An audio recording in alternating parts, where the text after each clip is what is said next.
ठाकरेंचे अगदी खास मानले जाणारे सचिन अहिर काल शिंदेसोबत गेले आणि ठाकरेंसाठी खूप मोठा धक्का म्हणावा लागेल. माझ्याबरोबर उपनेते सुषमा अंधारे ताई आहेत. ताई, काय सांगाल?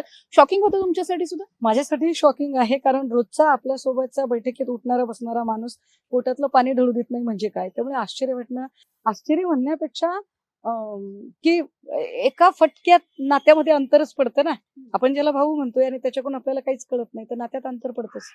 पण कुठेतरी आता चुकतंय असं वाटतं, इतकी लोक चालली आहेत तिकडे म्हटलं. नाही, चुकत नाही हो, अति चांगुलपणा नडतो.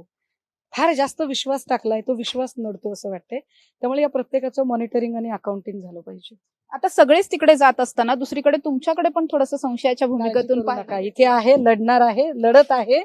लढायचे हे पूर्ण माहित असतानाही मी इथेच होते शेवटपर्यंत. पुढची भूमिका काय असणार आहे? तुम्ही स्वतः आता उपनेत्या म्हणून कार्यकर्त्यांना मार्गदर्शन असेल, कारण कार्यकर्ते खचलेत अर्थातच. चेहरे आता बघूया पक्षप्रमुख काल पुण्याची बैठक बोलावली होती, पुढे काय येतात ते ठरवतात, ते बघूया आपण. पण काय एवढं शिंदेकडे जाण्याचा ओढा काय आहे असं वाटतं तुम्हाला? तुमचं स्वतःचं ऑब्झर्वेशन. कोजी चेअर असते, सत्ता असते, पैसा असते, सगळ्यांनाच काही आमच्यासारखा भनंग त्याचे डोहाळे लागलेले नसतात.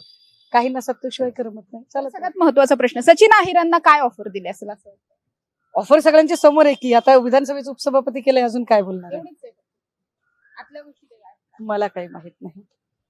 सध्या तर एवढं वाटतं. अजून काही ऑपरेशन टायगरचं आपण कसं सांगू शकू? मी काही बागेश्वर बाबा आहे का? मी कसं सांगणार ते?